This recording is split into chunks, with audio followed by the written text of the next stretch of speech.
Jesus, será que eu fechei tudo? Não. Eu falei, meu Deus, depois de meia hora eu consegui ligar esse negócio. Gente, boa noite. Uma alegria estar aqui nessa terça-feira, revendo tantos rostos amigos destes 2 anos e meio de pandemia, né? Hoje vamos conversar um pouquinho sobre gratidão nessa véspera de Thanksgiving aqui nos Estados Unidos, para aqueles que porventura estejam nos escutando de outras partes, né? Essa semana, na quinta-feira, nós celebramos aqui o feriado de Thanksgiving, que é um dos maiores feriados americanos, onde todo o país para. É um feriado importante, é um feriado grande, porque, diferente do Natal, que é um feriado cristão, né, o Thanksgiving é um feriado que todo o país, independente do seu credo e de onde as pessoas vêm, elas comemoram esse dia tão especial.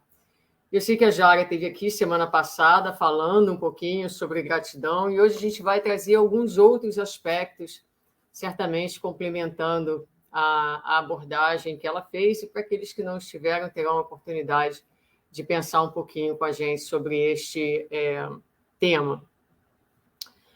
Quando nós pensamos em gratidão, eu vou utilizar duas referências. Um livro chamado Vidas Vazias e Vida Plena, de Joana de Ângeles, e o livro Psicologia da Gratidão, também de Joana de Ângeles. E nesses livros, ela nos diz que a gratidão é alguma coisa que nós aprendemos, alguma coisa que nós vamos desenvolvendo, e também um sentimento que ele acontece em níveis diferentes, assim como o amor a gente aprende, e as nossas manifestações iniciais de amor. Menino, você está aqui, que bom te ver, nosso querido Rafa. As manifestações de amor primeiras são as manifestações mais infantis, é aquele amor possessivo, digamos assim, né? É um amor que muitas vezes é doentio, aprisiona, e devagarinho a gente vai aprendendo a expandir a nossa capacidade de amar. A gente vai aprendendo, por exemplo, que o amor verdadeiro ele não prende, ele liberta. O amor vai se tornando cada vez mais incondicional, também com a gratidão. Ela tem os seus níveis e é um sentimento que nós vamos aprendendo devagarinho. No dia a dia, diz Joana, ela é um sentimento onde nós recebemos um benefício e apreciamos aquele benefício. Então, é uma relação de benefício e retribuição daquele benefício. E Joana de Ângeles vai nos dizer que já essa primeira manifestação da gratidão, ela ajuda a promover o progresso entre as criaturas, porque vai mudando devagarinho o cenário social, porque através dessa apreciação inicial desse benefício recebido, vai se fortalecendo os laços da comunidade. Então, vocês me perdoem, eu estou um pouco devagar, porque eu estou lendo em inglês e falando em português, porque não deu tempo de traduzir a palestra de domingo. Então, o texto está em inglês, mas eu estou falando em português. Então, ela fala dessa prática que vai devagarinho, fazendo com que a gente perceba, por exemplo, que quando a gente acorda de manhã e a gente vai sair, a gente senta para tomar um café da manhã, a gente se lembra, às vezes, de que a gente só consegue fazer isso porque alguém plantou aquele café, né? Porque alguém plantou o trigo, alguém fez aquela massa de pão, alguém empacotou aquele pão que a gente agora abre, come e sai. Às vezes, com pouca apreciação daquele benefício que chegou até nós. Então, na medida em que nós vamos desenvolvendo essa apreciação pelo outro, percebendo que sozinhos nós não sobreviveríamos. Nós precisamos de todas as pessoas. Precisamos de todos os talentos. Precisamos, às vezes a gente fala, mas eu não sirvo para nada. Serve, todo mundo serve para alguma coisa. E nós estamos aqui, né, vivendo e sobrevivendo porque temos uns aos outros. Então, esse exercício primeiro da gratidão vai permitindo-nos perceber o quanto nós precisamos uns dos outros e quanto vamos aprendendo a apreciar a presença de um dos outros nas nossas vidas. A gratidão, ela nos ensina, então, que a nossa vida ela é resultado de um plural. Eu gosto muito dessa frase, né? A nossa vida ela é resultado da contribuição de muitos. Ela não é uma jornada singular, digamos assim. Mas essa apreciação a nível mais cotidiano, digamos assim, nem sempre ela é sinônimo de gratidão. Muitas vezes, eu mesma já me vi fazendo isso de forma consciente.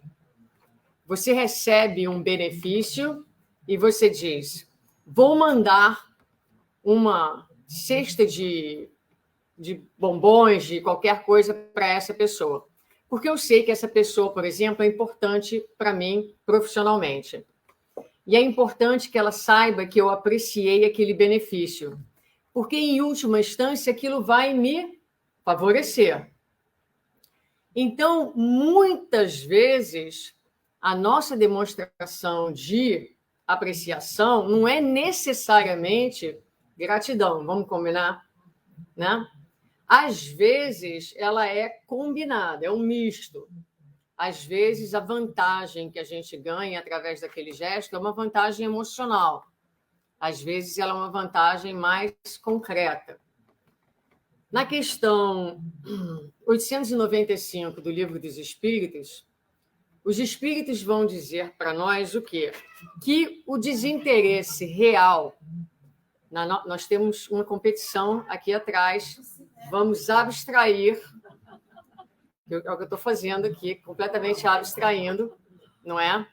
E vamos em frente.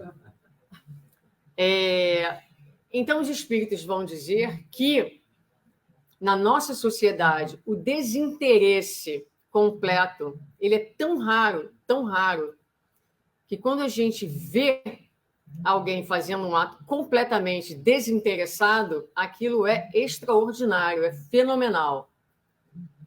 Então, no nosso dia a dia, naturalmente, os nossos interesses vão mesclados dentro desse sentimento de gratidão. E Joana vai definir a gratidão, vamos chamar assim, legítima, não é? Mais pura, quando ela é caracterizada pela afetividade e pelo desejo de fazer o bem. Então, essas são as duas características da gratidão genuína: afetividade e desejo de fazer o bem. E quando ela se expressa dessa maneira, nós temos momentos genuínos de gratidão. Quando nós pensamos o que diferencia o humano do angelical, quando nós éramos animais, o nosso raciocínio ele era interrupto. Nós nos tornamos humanos, o nosso raciocínio é contínuo, mas o nosso amor é interrompido, também a nossa gratidão. O dia que nós formos anjos, espíritos melhores, passaremos então a amar continuamente e a ter um sentimento de gratidão que permeia as nossas existências e o nosso ser em todos os momentos. Mas nós temos já vários momentos onde a gente sente uma gratidão genuína. E o que acontece nesses momentos? Eles brotam na gente de forma espontânea e não é uma retribuição naquele momento que tenha um valor financeiro, que tem uma característica de transação comercial, que a gente possa colocar um tamanho, um peso, porque a retribuição, em essência, é o sentimento que a gente manda na direção daquela pessoa com uma vontade de fazer o bem àquela pessoa. Então, essa é a característica do movimento de gratidão genuíno, como ela coloca, que é transformativo para quem sente e também para quem recebe.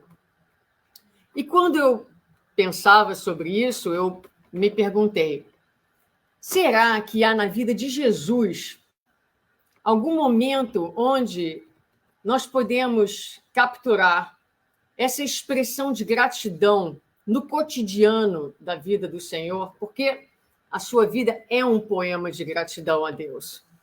Mas e no cotidiano da vida? E aí me recordei da passagem que está no livro Penso, no Despertar da Primavera, de Joana de Amélia Rodrigues. E ali ela fala do momento da crucificação de Jesus, quando ele está, na verdade, no caminho para ser crucificado. Na Via Crucis, ali no martírio, havia sido muito machucado, carregava uma cruz muito pesada e ia caindo pelo caminho já na exaustão daquele momento. E junto a ele caminhava o centurião. E o centurião era um homem dividido entre o seu amor e a sua lealdade a César, mas dentro da sua bondade, ele sentia compaixão por aquele homem que era só amor. Então, ele localiza na multidão um homem que era um sirineu. E descreve Amélia Rodrigues que aquele sirineu já conhecia Jesus, já ouvia falar de Jesus, já tinha interesse em Jesus.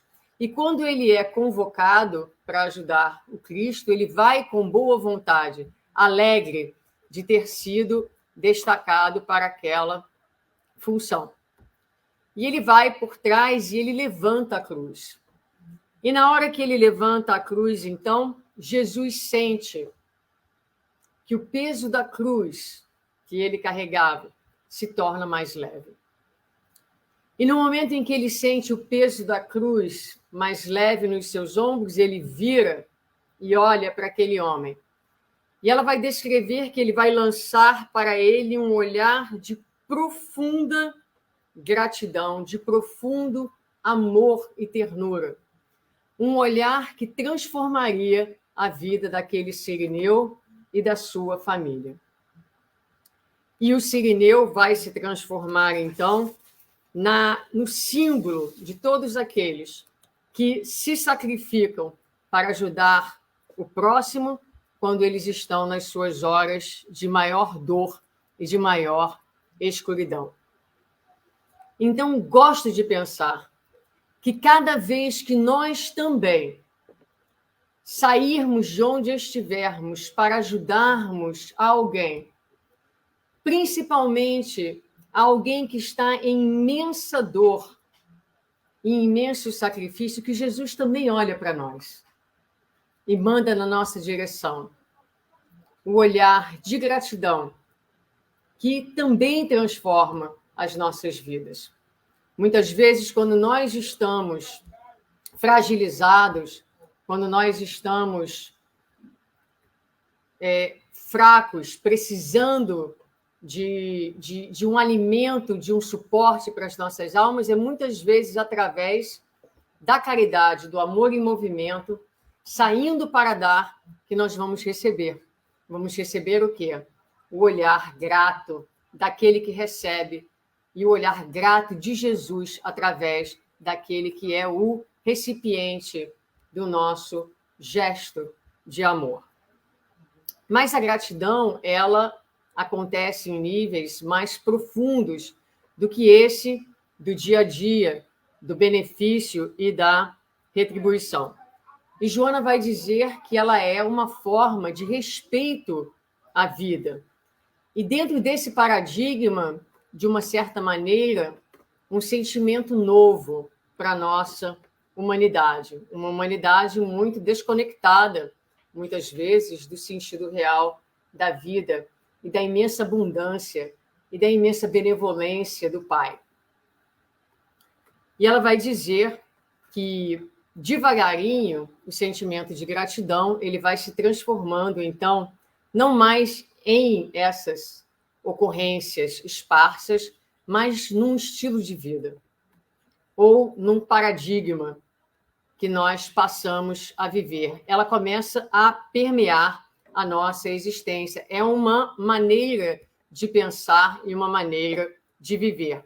O que caracteriza a maturidade do espírito na sua jornada evolutiva. Quanto mais gratidão nós temos no nosso coração, mais significa que nós estamos conectados com o sentido da existência. Então, permeando o sentimento de gratidão, nós temos três itens, três características que são importantes. Uma delas é a consciência. Como eu disse, consciência de quê? Consciência de quem nós somos, espíritos imortais, consciência do propósito da nossa encarnação, da nossa vida aqui na Terra, consciência do papel das dores, da pedagogia divina, das leis de Deus, consciência de que Deus é amor, de que Deus, em todos os momentos, cuida de nós, de que nós estamos sob a proteção de um amor que é infinito, de uma misericórdia que a gente não entende e de uma justiça que é infalível. Quando nós absorvemos, entendemos, introjetamos esse paradigma, a nossa apreciação da vida, com tudo que ela traz, se torna diferente. Assim também como a nossa apreciação das circunstâncias e a nossa apreciação das pessoas. Nós deixamos de de colocar, por exemplo, os rótulos, ou somos mais cuidadosos ao rotularmos as situações como boas ou ruins. Isso foi bom, isso foi ruim. Porque muitas e muitas vezes, aquilo que nós rotulamos de ruim ou de crise em um determinado momento acaba sendo uma circunstância extremamente benéfica para as nossas existências. Mesmo nas coisas cotidianas. Às vezes a gente vai atrás de um emprego, vai atrás de uma oportunidade e não consegue aquela oportunidade. E a gente fica, mas eu rezei tanto, eu pedi tanto a Deus que me desse essa oportunidade. Né? E a gente faz o quê? A gente se frustra com Deus. E a gente é muitas vezes ingrato, porque a gente vai falar um pouquinho da ingratidão. Porque toda vez que a gente reclama, ou se quisermos usar o termo da codificação, toda vez que a gente murmura, né? Que a gente fala baixinho, né?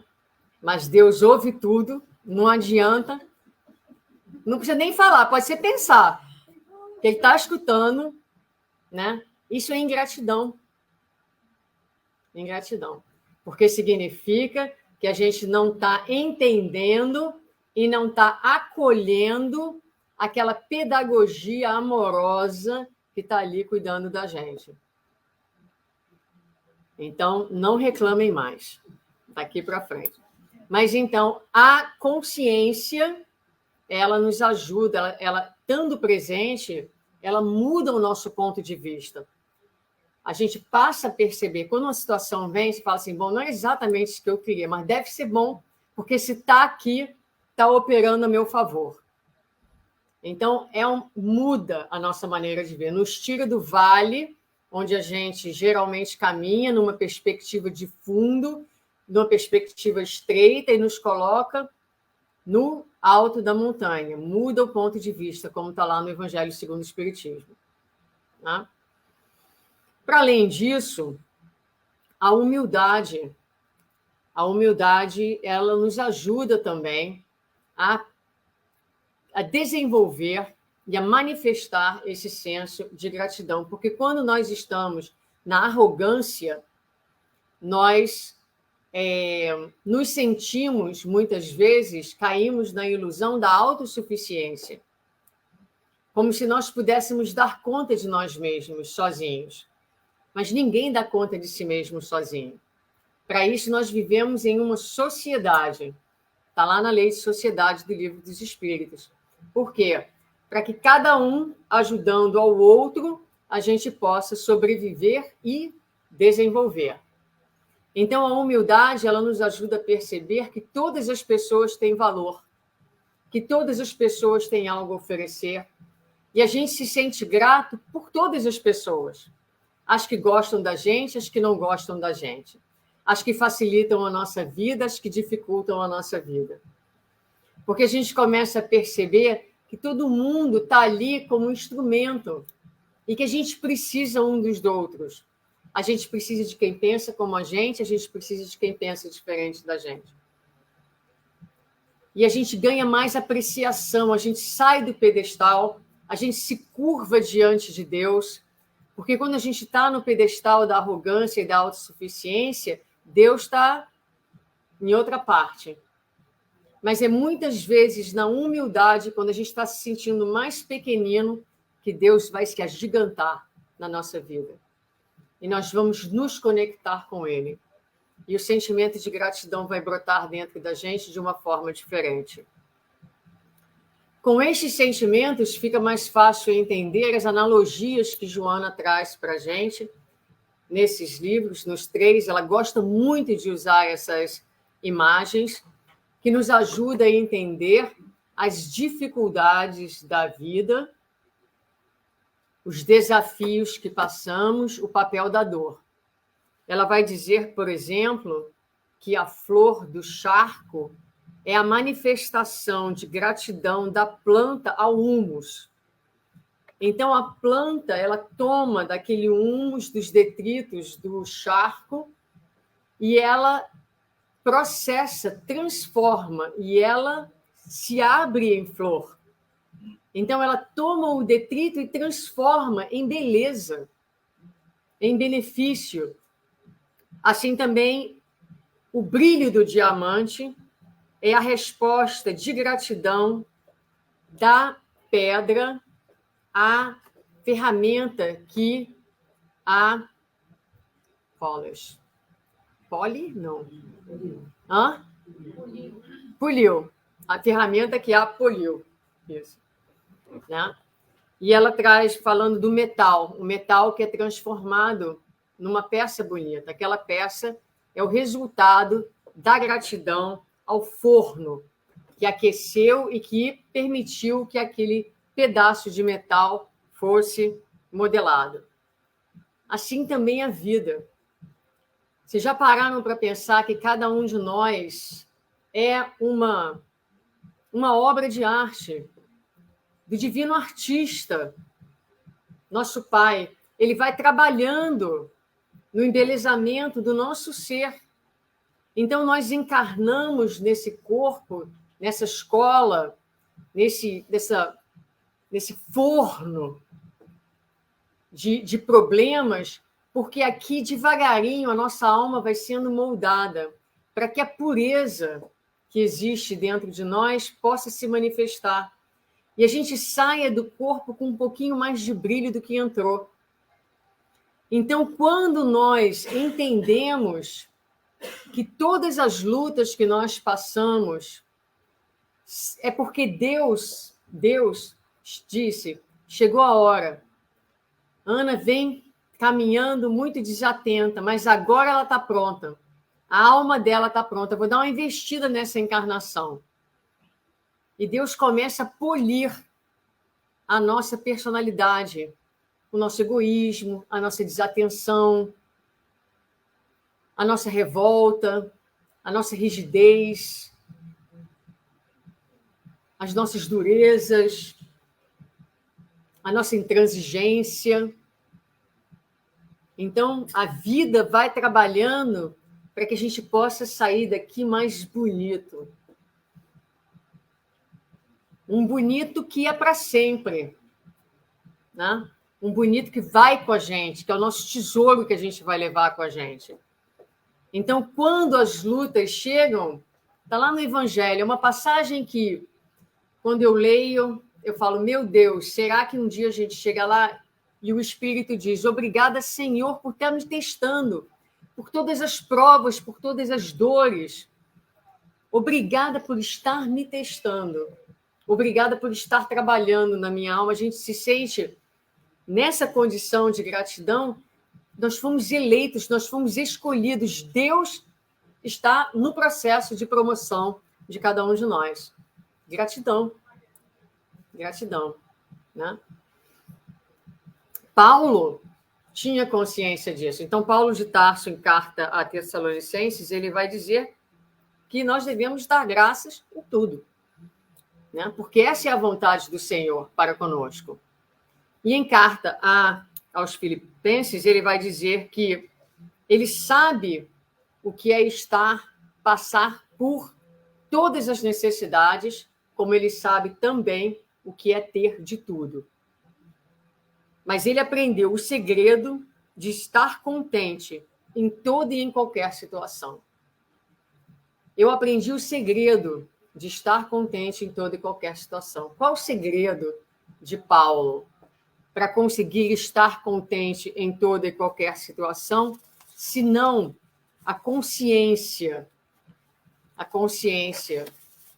da vida, a consciência da proposta que Jesus veio trazer, principalmente da vida futura, com as suas esperanças e toda a boa nova que o Cristo apresentou. Esse era o segredo que fazia com que ele desse graças em tudo e estivesse contente em todas as situações. E é isso que nós estamos buscando aprender.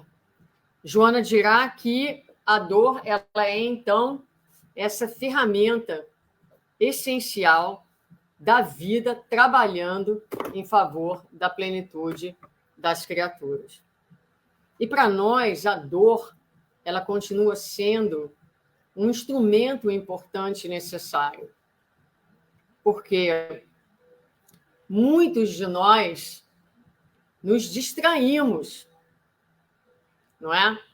Durante a pandemia, quando eu fiz aqui a primeira palestra, numa terça-feira até, eu falei, quantos de nós conseguiu, durante a pandemia, ficar conectado, manter a mesma disciplina que nós tínhamos antes, atendendo os estudos, mas atendendo com frequência, atendendo com compromisso, e sentar durante o estudo e ficar conectado verdadeiramente. A gente não tem essa disciplina ainda, muitas vezes. O mundo é muito cheio de distração. A gente encontra muitas outras prioridades que não o nosso espírito imortal. Então, Deus vem e dá um peteleco na gente, né? De tempos em tempos, tem que dar um peteleco. Ei, meu irmão, o que você está fazendo? Acorda aí.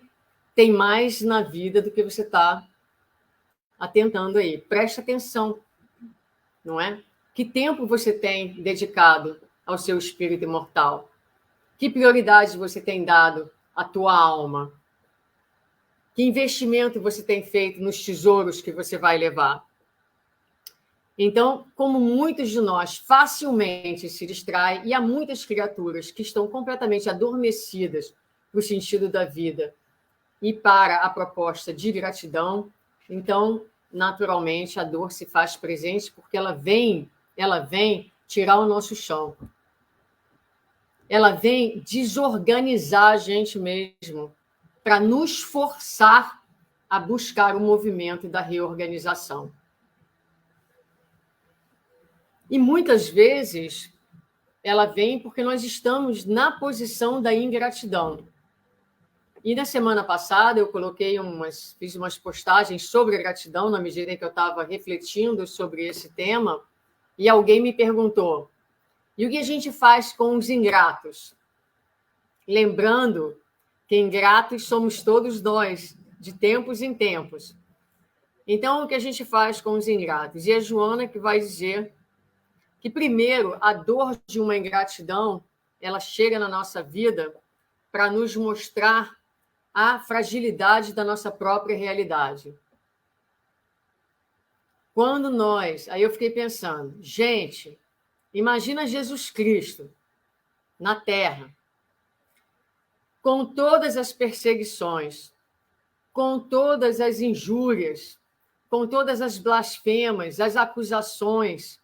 Se ele tivesse parado em algum momento para dizer, não, estou doído,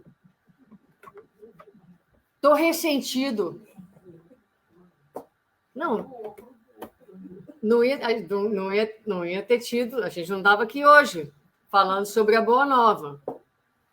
O que ele tinha que a gente não tem? Ele estava centrado no amor. Ele estava conectado com o sentido da vida, na expressão mais profunda que isso representa. Ele tinha consciência de quem eram os agressores. Espíritos ainda perdidos. Então, Joana fala, o ingrato é alguém que está num primarismo ainda.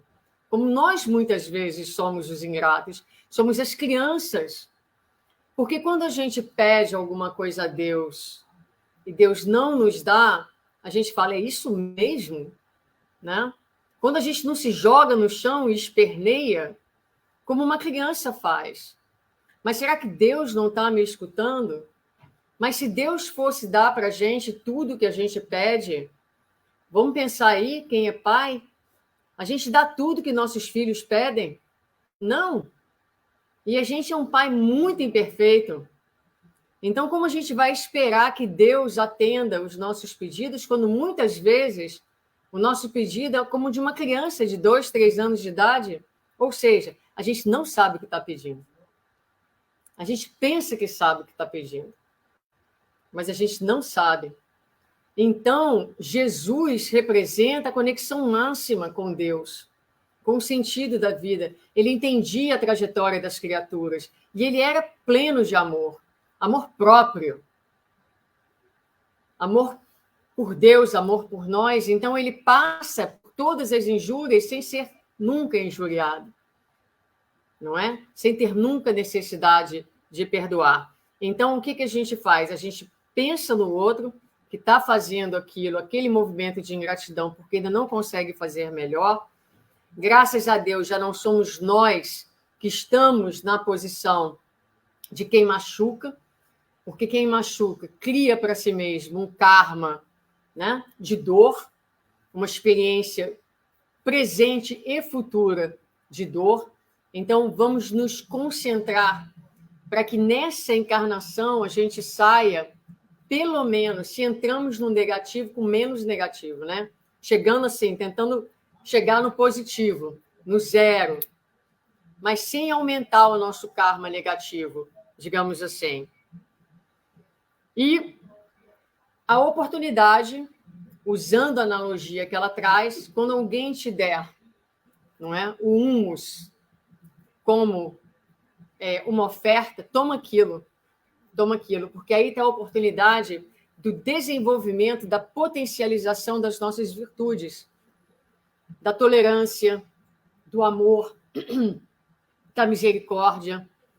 Quando nós conseguimos tomar aquela ingratidão, conseguimos olhar para aquele que está numa trajetória de dor, nos alegrar que já não somos nós que estamos naquela posição, e conseguir metabolizar aquilo a favor da nossa própria cura, porque se nos machucamos é porque estamos vulneráveis, metabolizar aquilo a favor do nosso fortalecimento e devolver com o perfume do respeito, por exemplo, respeitando o tempo do outro, sabendo que um dia o outro vai despertar, como um dia nós também vamos despertar para aquilo que ainda não conseguimos perceber.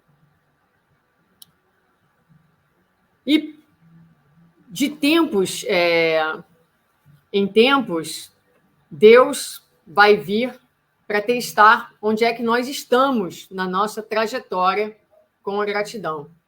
E uma das lendas que melhor ilustra isso é a de Jó, né, do livro de Jó, que fala lá que Satanás estava muita inveja, porque Jó tinha tudo. E Jó era muito conectado com Deus, muito fiel a Deus. E Satanás disse para Deus: mas ele só é assim porque ele tem tudo. Se você tirar tudo dele, você vai ver que ele é como qualquer um outro, ingrato, rebelde, e vai virar as costas para você. E Deus aceita, então, um desafio e tira tudo de Jó, mas tudo mesmo. Tudo que ele tinha de material, família, coloca ele numa situação de doença, de miséria absoluta. E a única coisa que ele pergunta é: mas por que isso está acontecendo comigo? Mas no momento em que ele pergunta isso, ele se dá conta de que a vida é isso mesmo. Há muita bondade, há muita maldade, há muito amor, mas há muito sofrimento, mas que, acima de tudo, há a presença de Deus controlando e organizando todas as coisas. Então, ele passa por toda aquela privação sem nenhuma reclamação. E Deus se dá conta, então, da sua fidelidade e do seu amor, e retribui, dá de volta a Jó tudo que ele havia perdido. Então, a gratidão, eu dizia, ela tem esses 3 componentes, né? Que é o componente, 2 componentes que eu falei, o componente da consciência e o componente da humildade. Mas um terceiro componente é o componente do amor. Porque quanto mais a gente ama, o amor, ele caminha paralelo ou junto do nosso entendimento e da nossa conexão com Deus. E quanto mais a gente ama Deus, mais a gente ama todas as criaturas e mais a gente se enche dessa gratidão por tudo. Então é a historinha que muitos conhecem do escorpião e do monge, né? Que, como eu falava, como o amor também é algo que a gente desenvolve, a gente gostaria de um dia ter o amor do monge. Qual é o amor do monge? O monge vê o escorpião se afogando. Aí ele vai salvar o escorpião. No que ele tira o escorpião da água, o que o escorpião faz? Morde ele. Morde ele e dói. Dói tanto que ele larga o escorpião e o escorpião começa a se afogar novamente. Ele procura uma madeira, uma tábua, pega a tábua, vai e tira agora o escorpião da água com a madeira. E o aprendiz dele fala para ele: mas, mestre, você está louco? O escorpião acabou de te morder, você está cheio de dor. Por que não seria natural deixá-lo morrer?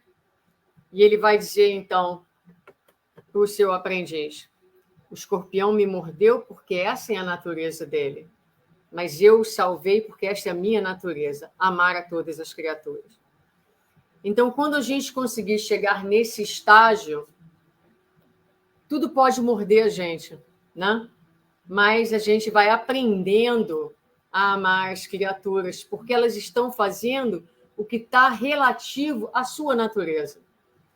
Quando alguém morde, a pessoa morde porque por trás daquela agressividade, daquela hostilidade, tem trauma, tem dor, tem medo, tem raiva, tem um mundo de sentimentos que muitas vezes as pessoas nem se dão conta, não conseguem ainda processar. Então elas vivem na defensiva, como animais assustados. E muitas vezes o animal assustado somos nós, a gente também morde, a gente também ataca. Porque está ainda na nossa natureza esse primarismo, não é? Essa necessidade de nos defendermos.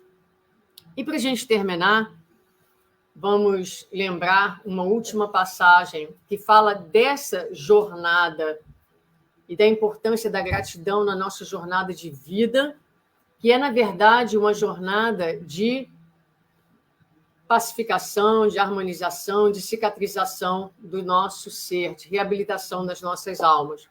Porque nós estamos nesse mundo aqui, encarcerados, né, na nossa condição de espíritos rebeldes à lei de Deus. Então, aqui estamos no caminho da nossa reabilitação. Encontramos Jesus no caminho, como encontraram os 10 leprosos. E quando eles veem Jesus, eles pedem a Jesus que os cure. E o mestre diz a eles: vocês estão curados. Vão até o templo agora se mostrar aos fariseus para que eles possam atestar que vocês estão curados e, através dessa verificação, se a cura havia de fato acontecido, as pessoas fossem reintegradas na sociedade. E o que acontece com aqueles 10? Eles vão. Então, nesse processo, eles fizeram algumas coisas que são importantes para a gente na nossa vida. Primeiro, Jesus só disse, ele não os curou ali na hora, falou para eles, vocês têm que ir a caminho.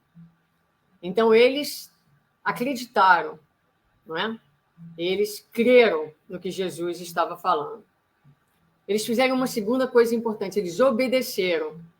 Algum de vocês já teve alguma situação na vida de vocês que vocês pensaram assim, ai, meu Deus, eu não devo fazer isso. Eu sei que já não é o melhor para mim, mas eu vou fazer assim mesmo. Carlinha até acordou. Mas eu vou fazer assim mesmo. Ah, não. Ah, Senhor, olha, aí negocia com Deus. Senhor, me perdoa, mas isso aqui não dá ainda. Né? E a gente vai assim, né?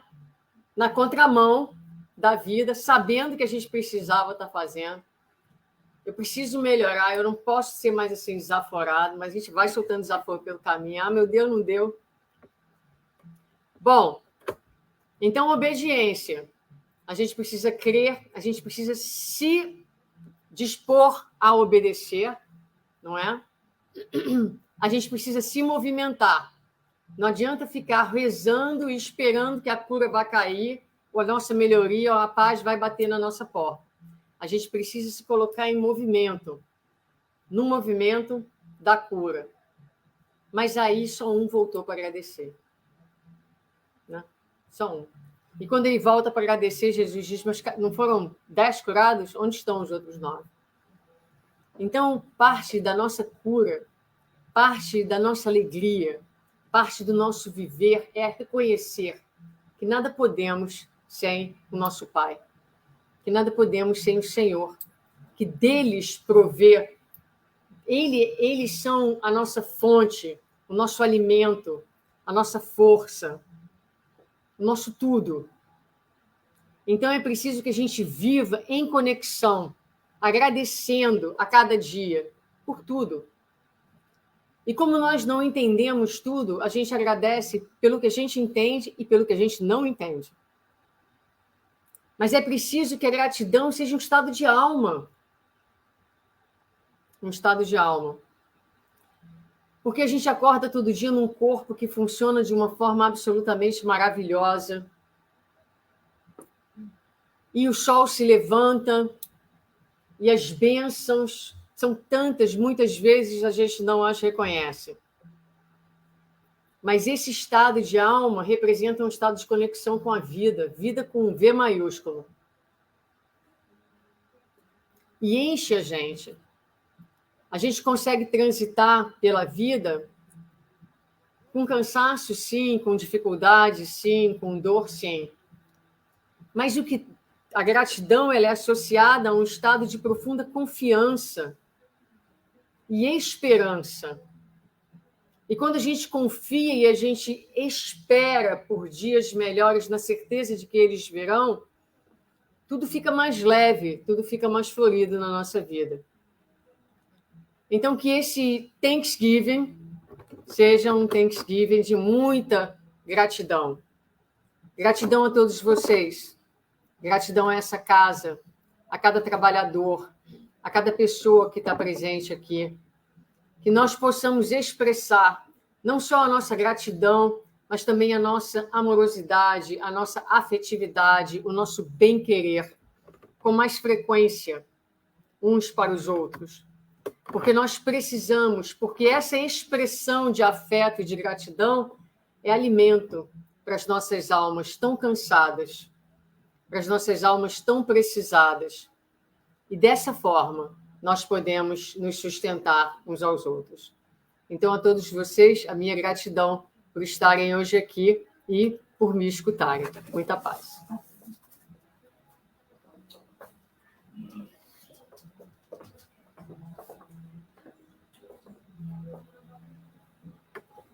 Vamos agradecer a Suzana por essa palestra tão inspiradora.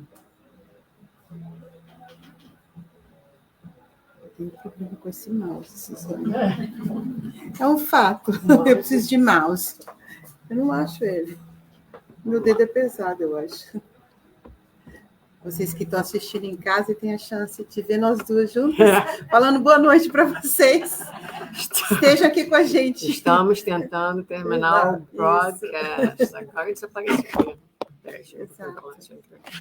Nós vamos providenciar um mouse e vai ficar tudo bem. Agora foi. Obrigada pela sua ajuda, Suzana. Deixa eu subir isso aqui, só para subir. Boa noite a todos.